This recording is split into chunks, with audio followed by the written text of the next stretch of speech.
México, 1910. Millones de campesinos oprimidos por la dictadura de Porfirio Díaz estallan en rebelión.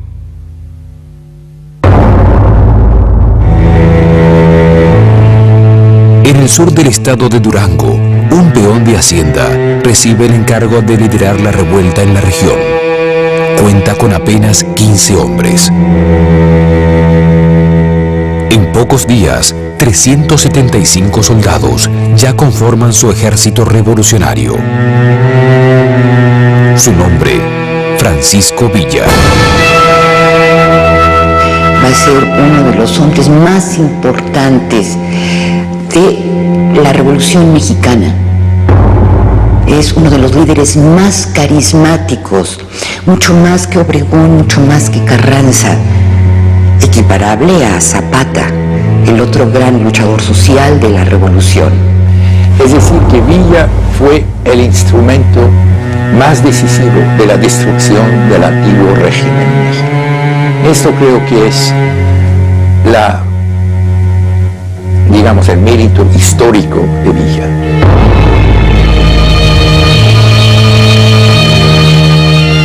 Villa se convirtió en un símbolo de esperanza, en un modelo que obviamente en ese momento se convirtió en leyenda, pero en una leyenda popular muy importante. Para sus seguidores, Pancho Villa es el centauro del norte, el héroe que levanta las banderas de la justicia social. Otros ven a un simple delincuente que encuentra el escenario para liberar su personalidad anárquica y violenta. Es un hombre de carne y hueso. Es un hombre lleno de luces y de sombras. Es extraordinariamente tierno, pero puede ser también capaz de enormes actos de crueldad y de violencia. Villa es el inconsciente liberado de la Revolución Mexicana. Villa es todo aquello que estaba sumergido contra los patronos, contra los hacendados, contra las fuerzas feudales, que explota de alguna manera reproduciendo rasgos de los hacendados. Ese inconsciente liberado o ese amanecer de una conciencia violenta es lo que hace que Villa sea inolvidable. Yo más bien creo que es una idealización de algo que quisieran que pudiera haber sido y no fue. O sea, del héroe que redime a los pobres y que hace cosas buenas, aunque sea una mentira evidente, pero la gente lo necesita. Y entonces le pone un nombre, una etiqueta, y en este caso, al no haber de qué echar mano, existía Villa. Los corridos lo pintan como un combatiente de habilidades casi sobrenaturales. El cine como el arquetipo del macho mexicano. Su asesinato solo logra llevarse al hombre. Cobra vida la leyenda y los misterios de Pancho Villa.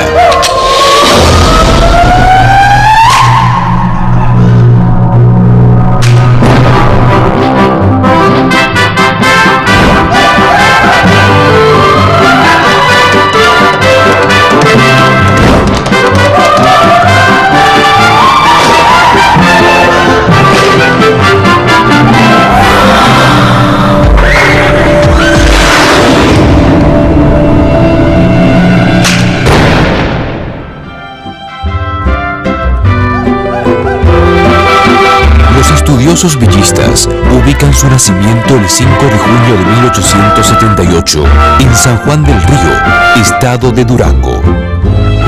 El niño es bautizado como Doroteo Arango.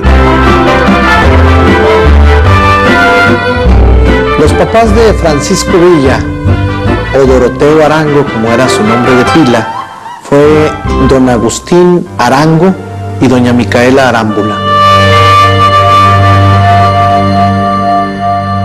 Él es el mayor de varios hermanos, Antonio, Hipólito, Mariana, Martina, y que va a quedar huérfano muy joven.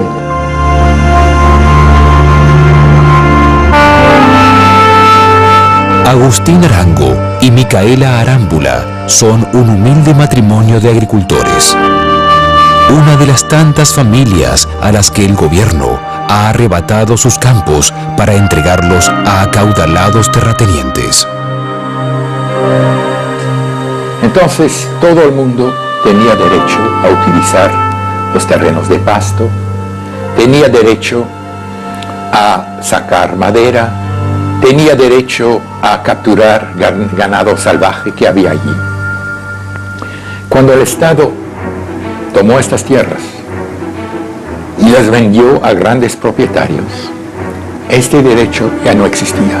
Pero para mucha gente en Chihuahua era un derecho tradicional que el gobierno nunca hubiera debido violar.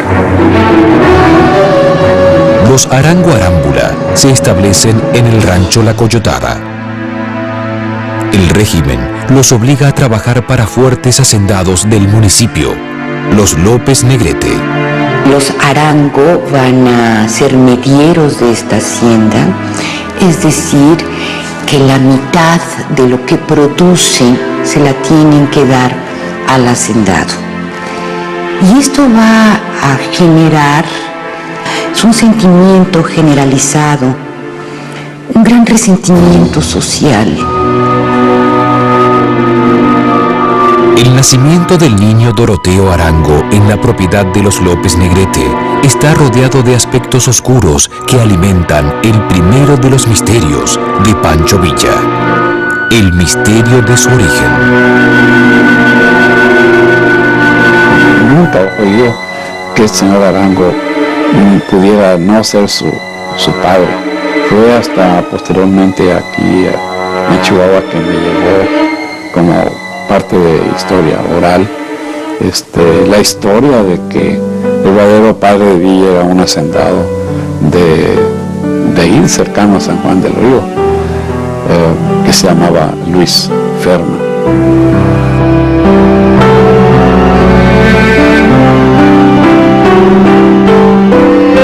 A mediados del siglo XIX, inmigrantes europeos llegan hasta Durango para explotar sus riquezas mineras. Los Ferman son una familia de potentados austríacos que se asientan como vecinos de los López Negrete. Y allí pegado a la Coyotada hay un cerro de por medio, se podía ir una caminata de 20 minutos, media hora, donde vivía Agustín Arango. Y tiene una sirvienta ahí que se llama Micaela Arango, la que trabaja en la hacienda San Miguel de Dazoco. Micaela Arámbula habría sufrido otra de las caras de la explotación, la impunidad de los hacendados para reclamar los favores de las campesinas a su cargo. El hijo de los Ferman, Luis II, la hizo su amante. Y es con esta sirvienta con la que se enferma a un niño, y que es este futuro Pancho Villa. Según esta versión, el pequeño Doroteo era fruto de la relación prohibida entre una sirvienta y su patrón. Un hecho que debía mantenerse en las sombras.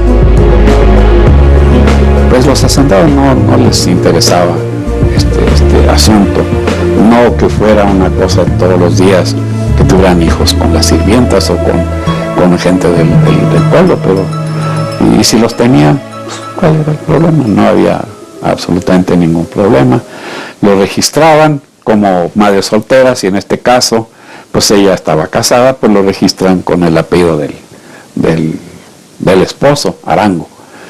Y entonces él oficialmente es Doroteo Arango, ¿sí? Ese es su acta de nacimiento. Los descendientes de la familia Ferman todavía recuerdan los ocultamientos sobre aquel niño.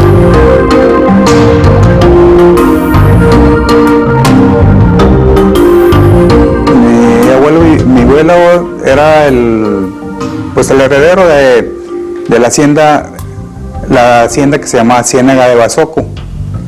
Y esa hacienda la heredó del abuelo Luis Ferman, que es el padre biológico de Francisco Villa.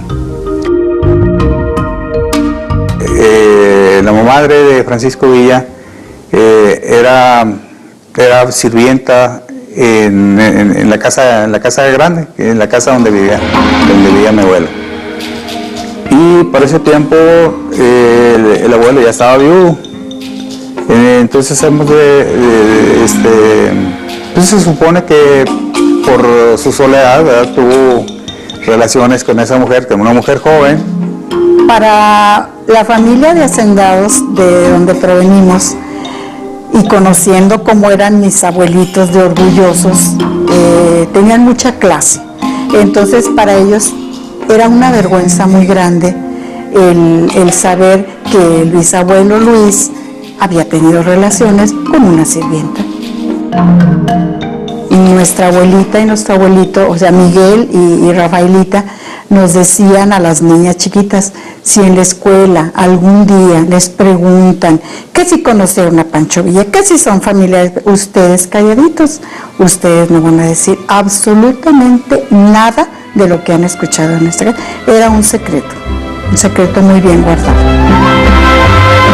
Pese al silencio, los pobladores de San Juan del Río sospechaban sobre la identidad del progenitor de Doroteo Arango. La gente de San Juan, la gente grande, contaba que era muy significativo que Doroteo no se pareciera a sus hermanos en nada. O sea, que ahora sabemos que sus genes sí salieron a flote. Apuesto, fuerte, alto, muy parecido a un tío mío, hermano de mi papá. Su foto son muy parecidos. En la actualidad, los nietos y bisnietos de Luis Ferman consideran un orgullo que la sangre familiar corra en las venas de Pancho Villa. Pues es agradable saber que tuvimos una persona que se dedicó a hacer el bien, a ayudar a la gente pobre, a la gente humilde. Sí, yo sinceramente sí me siento orgullosa de lo que hizo Francisco Villa, independientemente de las mentiras que se han propagado de él, que era un sanguinario, que violaba mujeres. Eso no es cierto. Es posible que el origen de Villa, el soldado de los humildes, estuviera en la burguesía, en una familia de ascendencia judío-austríaca. La teoría no ha podido ser probada y solo queda el mito.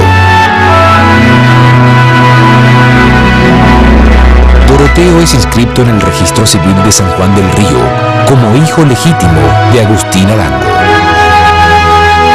Al aproximarse a esos documentos, se inicia uno de los enigmas más complejos sobre el niño que será Pancho Villa.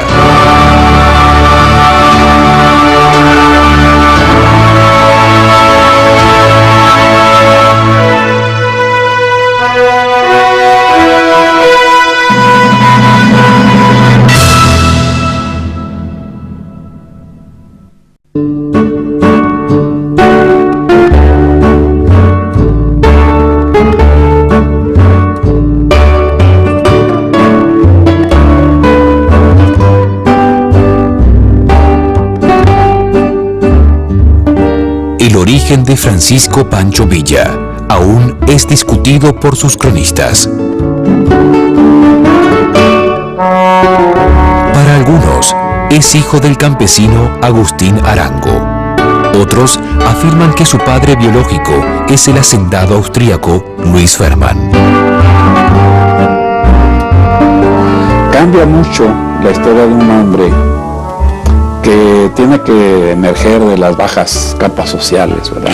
De la pobreza, de la miseria, del aplastamiento cultural que eso significaba en el México porfiriano, a tener que enfocar al personaje desde otra perspectiva. Como por ejemplo, si era hijo de un hacendado, bueno, y ¿por qué no lo reconoció? O si lo reconoció, si él sabía o no sabía. ¿por qué no puede ser que Doroteo lleve raíces y lleve una raíz de sangre judía?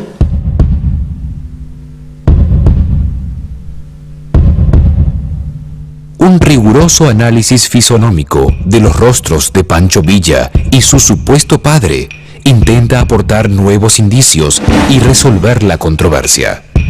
Es otro camino para hallar una respuesta al origen del Centauro del Norte.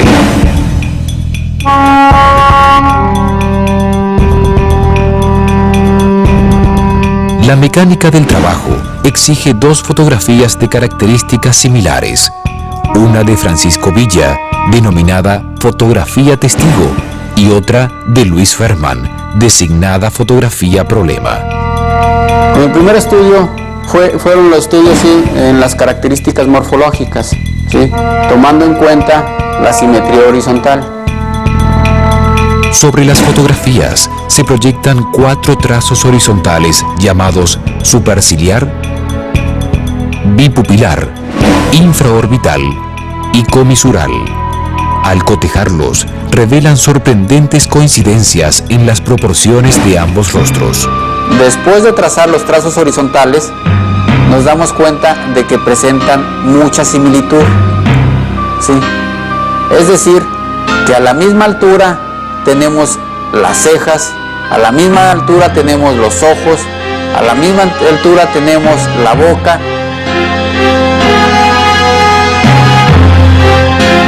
El procedimiento continúa confrontando los rasgos faciales y nuevamente la semejanza es asombrosa. Es muy marcada la similitud en cuanto a sus ojos.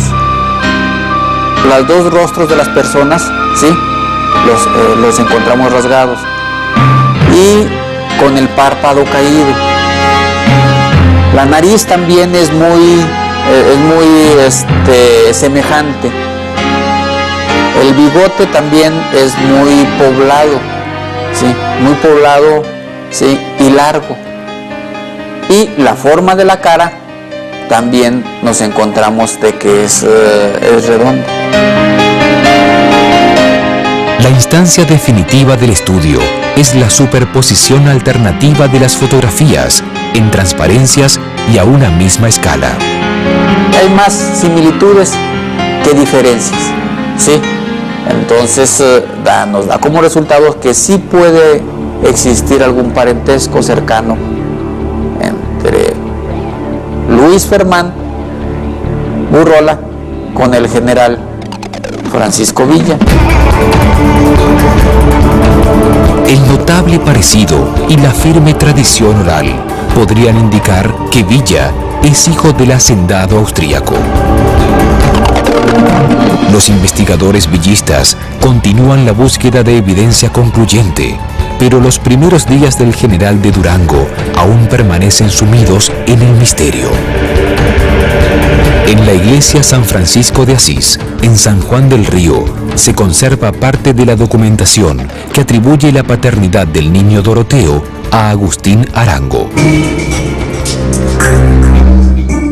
Esos registros encierran más interrogantes alrededor del futuro revolucionario.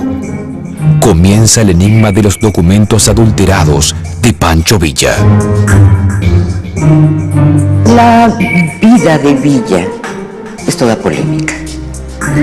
Y uno de los elementos que colaboran para esta polémica es la partida de nacimiento, es si la partida fue adulterada o no fue adulterada. La partida de nacimiento de Doroteo Arango presenta una insólita alteración. Allí ya aparece registrado como Francisco Villa. Sus propios descendientes cuentan que esas extrañas correcciones son continuas en su documentación. La relación que me une con el general Francisco Villa, él era mi abuelo.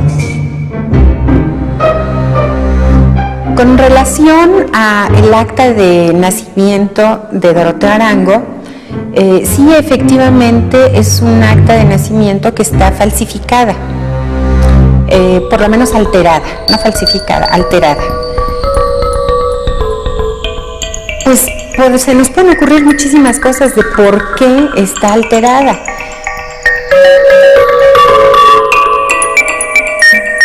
Las modificaciones se repiten en distintos archivos. En la fe de bautismo de Doroteo, la reforma es notoria.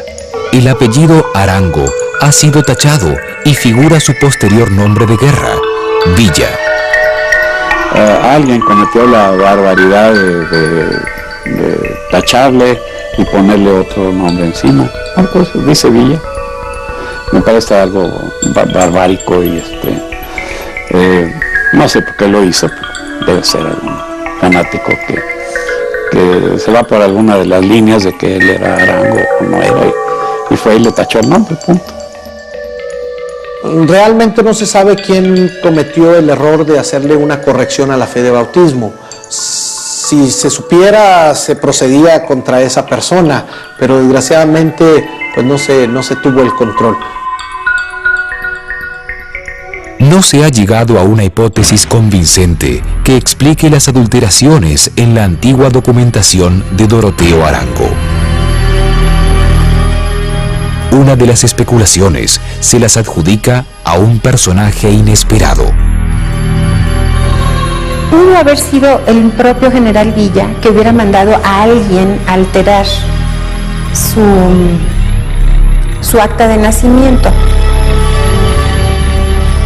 Los padres de Doroteo Arango tienen en documentos oficiales coetáneos diferentes nombres y apellidos: Agustín Arango, Inocente Arango y Agustín Morales, y Micaela Arámbula y Francisca Arámbula. Entonces, bueno, ¿qué quiere decir esto? ¿Reinventaban directamente su propia historia? Pues es muy difícil contestarlo. Probablemente había ya una intención deliberada de presentar a los familiares distorsionados. ¿Qué podía perseguir Pancho Villa al generar confusión sobre su nombre y sus parientes? Y yo no veo con correcciones o sin correcciones ningún motivo para asumir una falsificación. No había nada aquí que de algún modo Villa tenía interés en ocultar. Al contrario, en sus mismas memorias ella dice exactamente lo mismo. Sin embargo, los críticos antivillistas entienden que en su adolescencia, Doroteo Arango tendría suficientes razones para falsear documentos que pudieran identificarlo. El campesino de la Coyotada iba a lanzarse a la aventura como forajido fuera de la ley.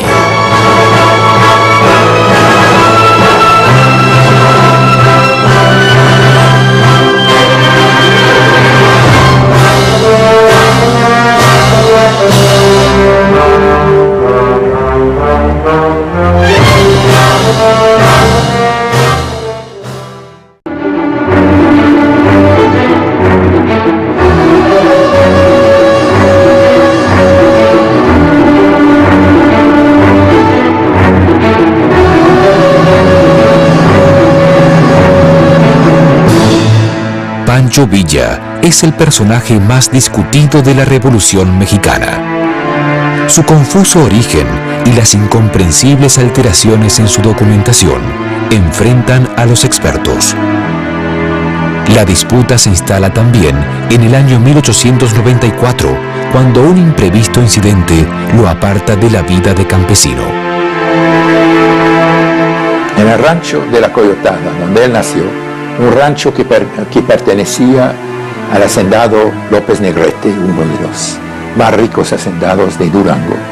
Villa trabajaba a veces como pastor, a veces como campesino, era un peón de hacienda. Don Agustín López Negrete se había fijado en que Martina era una chica, una jovencita guapa, bonita, muy desarrollada. Esto no solamente lo sabía don Agustín, los medieros, los demás trabajadores, pues ya la piropeaban, la seguían. Y Doroteo era bastante celoso en esto. Entonces, el amo quiso llevarse a Martina.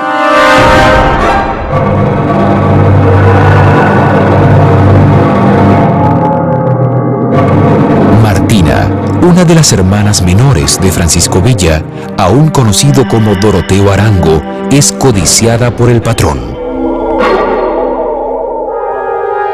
Una tarde de septiembre, cuando el joven regresa de los sembradíos, encuentra a Agustín López Negrete intentando forzarla.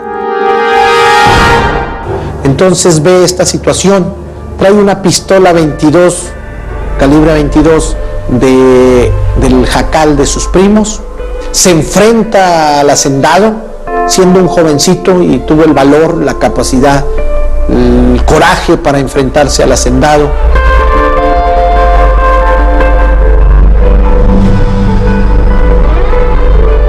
Él providencialmente llega a su casa, se hace de una pistola y le mete 3 balazos en un pie.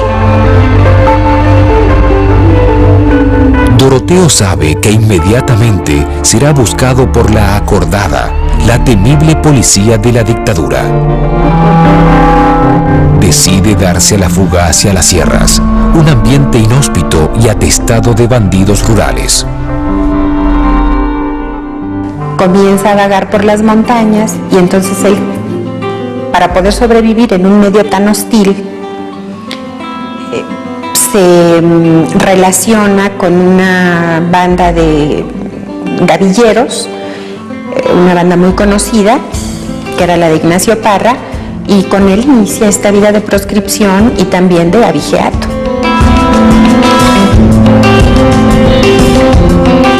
Ignacio Parra es un forajido oriundo de Canatlán, jefe de una banda de ladrones de ganado. Bajo su tutela, el joven Doroteo adquiere muchos de los conocimientos que lo harán sobresalir en su participación revolucionaria. Va a someterse a los rigores de vivir a salto de mata, va a templar su cuerpo en los rigores de la naturaleza, va también a perfeccionar su técnica como uno de los mejores jinetes. Ella va a perfeccionar también otra cualidad, su extraordinaria puntería.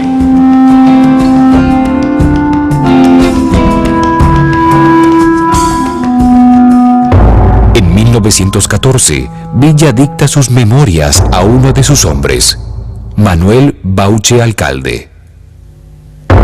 Cita el día en que defendiera el honor de su hermana y afirma que es el suceso que lo empuja a relacionarse con los forajidos de Durango. Pero la veracidad de sus palabras será cuestionada. Es un poco difícil de creer eso, porque la familia López Negrete eran tan poderosos y de tanto dinero, que el ataque de un peón, un muchacho, ¿verdad?, a balazos, era un hecho tan escandaloso, tan tremendo, que debía haber dejado huellas en los periódicos o en los informes del partido, y no hay absolutamente nada.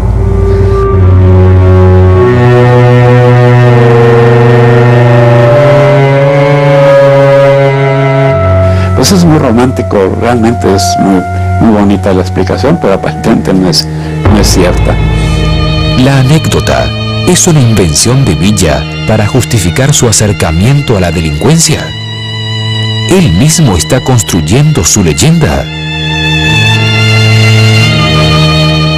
Cuando él dicta sus memorias a Bauche Alcalde, él se elabora un pasado, por así decirlo, un pasado que le conviene, y si uno lee las memorias, lo que uno encuentra es el retrato de un hombre acosado por la ley, donde la estructura política y social le impide llevar una vida legal y lo orilla a cometer crímenes, robos. No, ese es el romanticismo ridículo. El ladrón es ladrón porque es ladrón y punto. Indiscutiblemente, o sea, el delincuente delinque a sabiendas que está violando la ley. Indistintamente de quién sea el gobierno, aquí y donde quiera, robar es un delito, matar es un delito, violar es un delito. Y Villa lo sabía perfectamente porque no tenía un pelo de tonto. Entonces lo hacía conscientemente, que no me vengan con cuentos que era porque no quería el gobierno. Cuando Ignacio Parra cae en un enfrentamiento con la policía, Doroteo queda al mando de la banda. El robo de ganado pasa a ser su actividad habitual, pero también ataca por sorpresa las haciendas de las familias acomodadas. Y muchos afirman que el botín es entregado a los pobres. Es una leyenda como tal, creció como leyenda.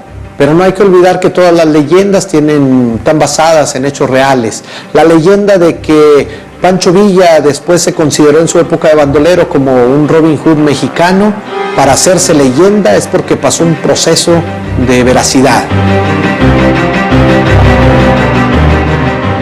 Algunos historiadores villistas reconocen en Doroteo Arango a un bandido con una ideología diferente.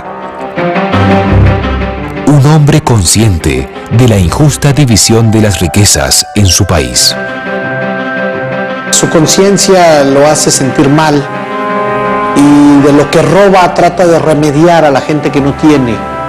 Y roba a los ricos y de improviso llega a las rancherías de la gente más humilde y les da de lo que robó. Tiene cierta semejanza con Robin Hood porque efectivamente Villa sí ayudó mucho a las clases necesitadas de su país.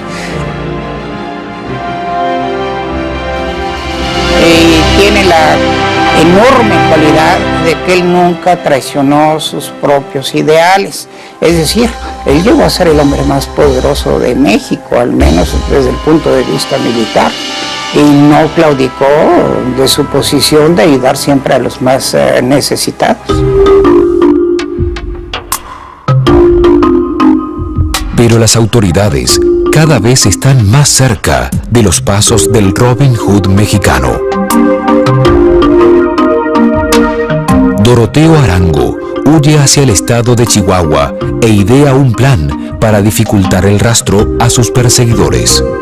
Se fue de su estado nativo de Durango, se fugó a Chihuahua, cambió su nombre y se llamó Francisco Villa. Bueno, aquí en China, que yo sepa, solamente los malvivientes se cambian el nombre, ¿no?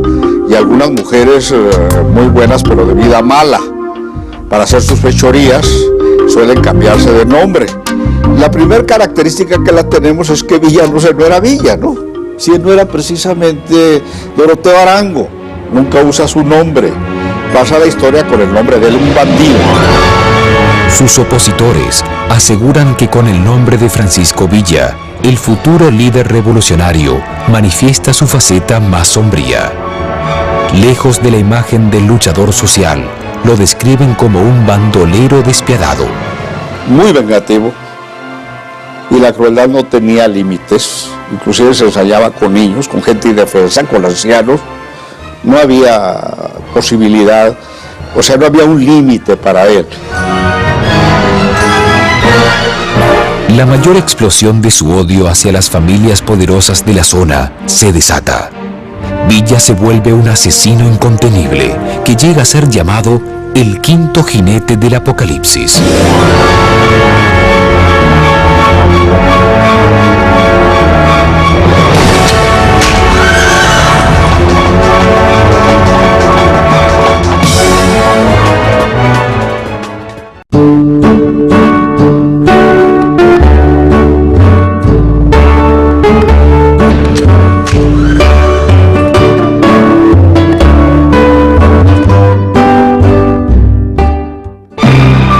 Forzado a ocultar su identidad para despistar a sus perseguidores, Doroteo Arango resuelve cambiar su nombre por el que lo llevará a la fama, Francisco Villa. Así plantea otras incógnitas para sus seguidores. ¿Por qué se cambia el nombre? ¿Por qué de Doroteo Arango de pronto se convierte en Francisco Villa? En sus memorias de 1914 y en entrevistas posteriores, Villa aclara la procedencia del apellido. Villa dice que su padre, Agustín Arango, era hijo natural de Jesús Villa y que sabiendo él que el papá era hijo natural y que no llevaba el apellido que le correspondía, pues él tomó ese apellido Villa.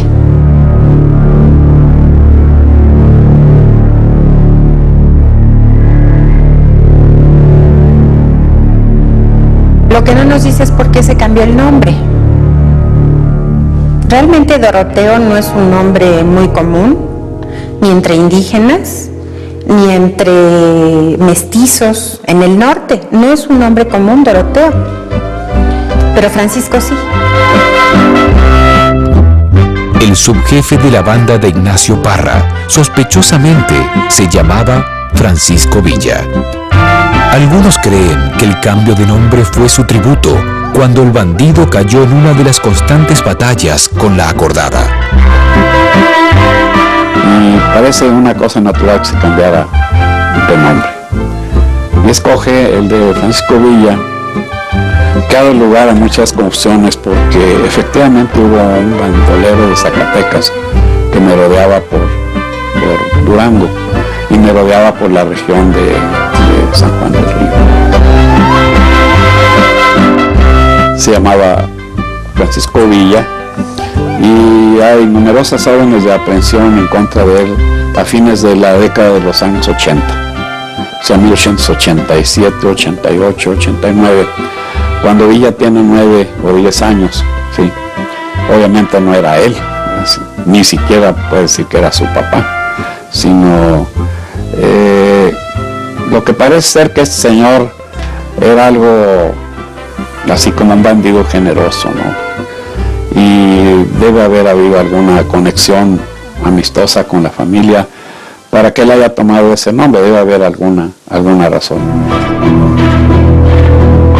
Si Doroteo Arango se había apropiado del nombre de otro forajido, ¿por qué intentaba encubrirlo con una explicación falsa?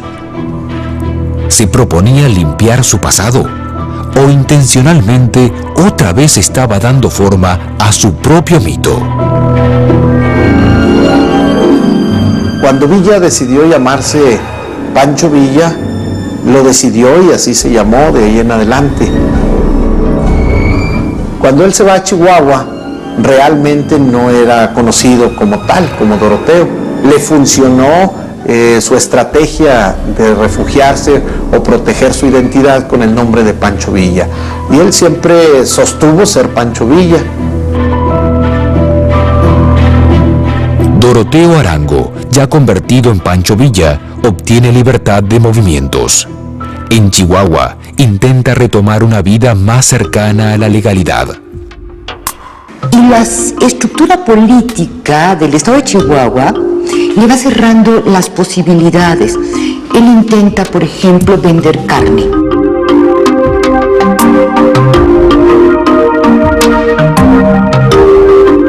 El monopolio de las carnicerías y de la venta de carne lo tenían los Terrazas. Y esto va a generar en Villa un odio muy recalcitrante contra la familia Terrazas Krill. Luis Terrazas fue gobernador del estado de Chihuahua y el terrateniente más connotado de la República Mexicana. La rivalidad con Villa es evocada en el relato de su bisnieto y muestra otro lado del próximo guerrero revolucionario. Describe al hombre furioso y lleno de desprecio, Pancho Villa, el asesino. Quiero decir que soy bisnieto de don Luis Terrazas. Don Luis Terrazas fue una persona que ocupó 60 años de la historia de Chihuahua. En relación con Francisco Villa, sí habría muchas cosas que comentar y que decir. En mi opinión, era un hombre que quizá tenía una parte de su cabeza dislocada, o que sí conocemos hechos de sangre totalmente sin razón, sin justicia y sin ningún sentido.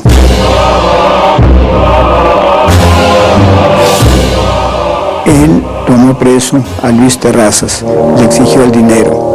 Al no entregarle el dinero en los primeros intentos, lo colgó, tuvo actos verdaderamente de martirio con él, lo colgaba, lo subía, lo bajaba y realmente lo estuvo torturando durante algún tiempo.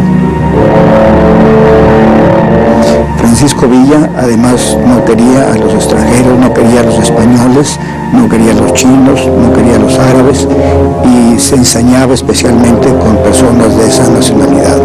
En aquel tiempo los chinos usaban trenzas, los colgaba de los balcones de algún edificio de Parral, el casino concretamente, y esperaba para que se estreñaran en el piso. Entonces son actos verdaderamente sanguinarios sin ningún sentido.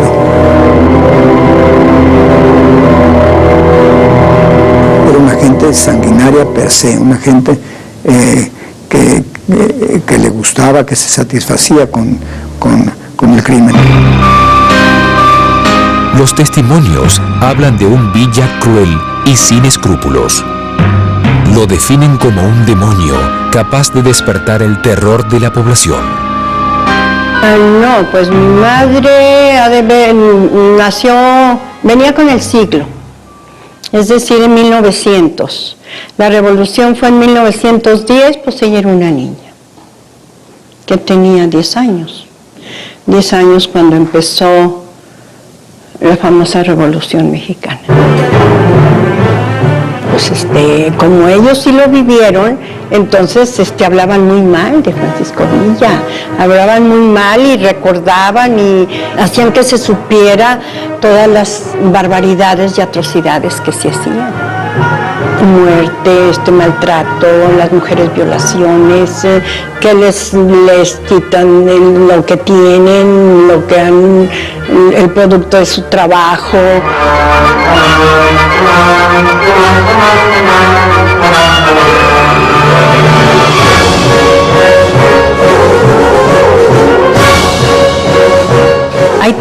Hay tanta película en donde ensalzan a Villa como un caudillo, un gran revolucionario, una persona que entró a la revolución para proteger a los pobres.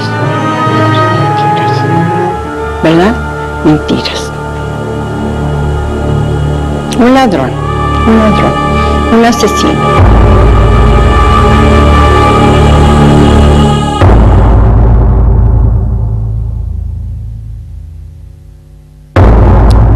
Para mí, como mexicana, Villa representa todo menos un héroe. Para mí, ni siquiera un héroe de barro, un delincuente, un ladrón, que de acuerdo a la situación histórica que se vivía, tuvo oportunidad de destacar, ¿verdad? El verdadero conocimiento de Pancho Villa vuelve a dificultarse. La memoria oral y las pruebas documentales no concuerdan en su interpretación sobre aquellas prácticas delictivas. De esa época no hay un solo documento que no se dicta ninguna orden de aprehensión contra Villa. Uno pensaría que iba a encontrar durante todos estos años en los archivos del estado de Durango, pues no una, sino muchas órdenes de aprehensión. Y el primer documento de este tipo se da hasta finales del siglo XIX, en 1898-99, donde se le acusa de haberse robado unos burros y las mercancías que transportaba.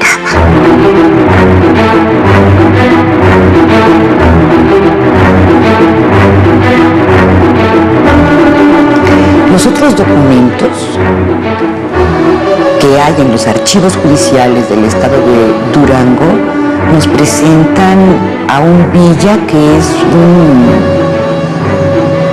ratero, digamos, de poca monta.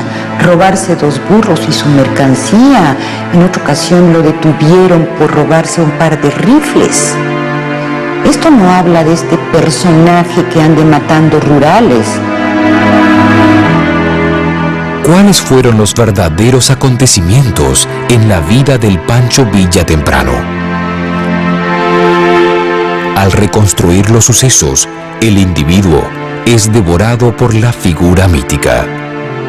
El hombre se hace inhallable en su origen incierto y en las 3 leyendas de su época como bandido. El forajido, más bien un hombre inocente al que las circunstancias, el régimen, obligaron a ser forajidos y a cometer actos de bandidaje. El bandido sangriento, matón, etc. Y finalmente el Robin Hood, que desde temprano movilizó a los campesinos, era su ídolo.